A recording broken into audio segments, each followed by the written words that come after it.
الله يسامحك. اريد من عندك تحكي لي نكته. أو ليش ما نحكي على الأوضاع بالعراق؟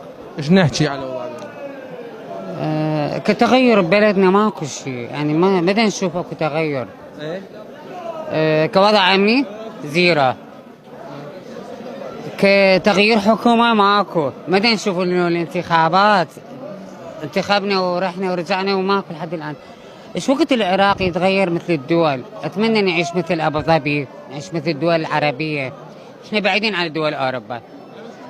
اتمنى العراق يعيش في دول عربيه مثل مصر، سوريا، الاردن، لبنان. العراق يعيش بدول عربية لا لا لا أو مثله؟ لا نكون احنا مثلهم. ليش احنا عندنا بس شارع متنبي، مكان ترفيهي؟ ليش ما تكون مثل اربيل سليمانيه؟ ليش اربيل سليمانيه من قبل العراق، انهم شمال العراق؟ المفروض احنا نكون احسن من كل الدول. ليش احنا راجعين للوراء؟ امان ماكو، حريه ماكو بالعراق. كوضع امني متردي، مع الاسف حكومه زيرو. شكرا جزيلا.